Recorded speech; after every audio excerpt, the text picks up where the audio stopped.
नमस्कार, आप सभी का स्वागत है अनंता क्लासेस के ऑनलाइन प्लेटफॉर्म पर। मैं दिलीप गरासिया।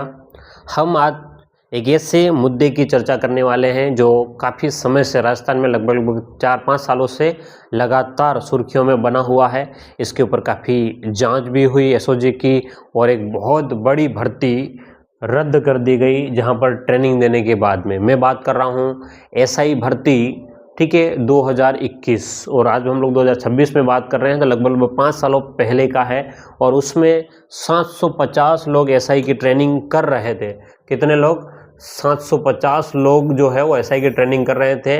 और उसके बाद में क्या हुआ कि इसमें कुछ लोग जो है वो फर्जीवाड़े में पकड़े गए। हो सकता है उन्होंने डमी एग्ज़ाम दिलवाया हो, कुछ और जुगाड़ बिठाया हो, है ना। तो इन सब के बीच में फिर कोर्ट में गया मसला, और ऐसे करते करते फिर कोर्ट ने कहा कि भाई ये भर्ती बिल्कुल फर्जी है और इसको रद्द कर दिया जाए। कोर्ट ने ऐसा कह दिया है, ठीक है। तो आज हम क्या बात चर्चा करने वाले हैं, आप समझिएगा कि भाई कोर्ट ने ऐसा बोल दिया भाई भर्ती रद्द है, तो ये लोग फिर पहुंचे कहाँ पर? सुप्रीम कोर्ट में। हाई कोर्ट से कहाँ पहुंच गए? ये सुप्रीम कोर्ट में पहुंच गए कि भाई हमारी बातें सुनी जाए। लेकिन सुप्रीम कोर्ट ने राहत नहीं दी, सुप्रीम कोर्ट ने राहत नहीं मिली। तो अब ये 750 ट्रेनिंग ऑफिसर्स जो हैं, इन्होंने और इनके परिवार वालों ने सरकार पर फिर से दबाव बनाया है ना, कि सरकार पर फिर से गुहार लगाई है कि इनका नार्को टेस्ट हो जाए, इनका पॉलीग्राफ टेस्ट हो जाए, और इसके लिए हम तैयार हैं, ठीक है। क्योंकि इस वाली भर्ती में बहुत सारे ऐसे लोग पीसे गए हैं जो किसी कारणवश, है ना, किसी कारणवश, मतलब इन्होंने कुछ गलती नहीं करी है, लेकिन कुछ लोगों ने गलती करी थी या कुछ लोगों ने गलती करी होगी, और उसकी वजह से बहुत सारे लोगों को, है ना, हो सकता है 50 लोग हो, 100 लोग हो, 150 लोग हो, या 200 लोग हो, है ना, या 300 लोग भी हो सकते हैं, लेकिन एक आध बेकसूर तो रहा होगा ना।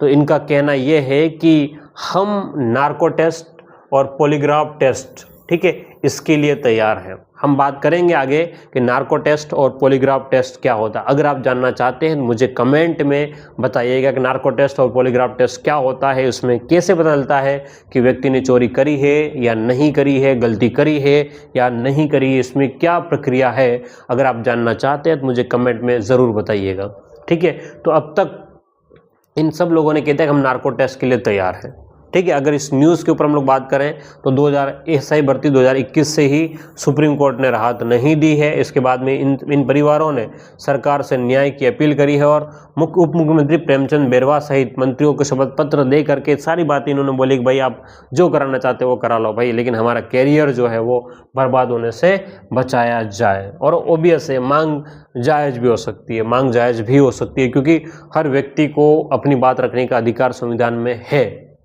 ठीक है। देखो, सही या गलत न्याय करने का काम है वो कोर्ट का है ना, और उसके जो सबूत है उसके आधार पर होगा। लेकिन व्यक्ति को अपनी मांग, अपनी बात रखने के लिए, सरकार के सामने अपनी बात रखने के लिए तो मतलब स्वतंत्रता होनी चाहिए, और इस बात को इन्होंने रखा भी है। क्योंकि बहुत, एक भी निर्दोष हो सकता है, ऐसा नहीं कि सबके सब दोषी होंगे, है ना, बहुत सारे लोग इसमें निर्दोष होंगे, लेकिन अब कुछ बेईमान लोग, बदतमीज़ लोगों की वजह से काफ़ी लोग फंसे हुए हैं, ठीक है। तो इन्होंने कहा कि भाई जांच के लिए हम तैयार हैं, व्यक्तिगत जांच होनी चाहिए, सामूहिक न हो करके। इन्होंने कहा कि सामूहिक सजा नहीं मिले, उसको व्यक्तिगत जांच कर लो, हर एक व्यक्ति की जांच कर लो, ठीक है, अगर ऐसा होता है। और उन्होंने कहा कि भाई हम लोग 8 मई से जयपुर के शहीद स्मारक पर हम लोग धरने पर बैठेंगे, ऐसा भी इन लोगों ने कहा है।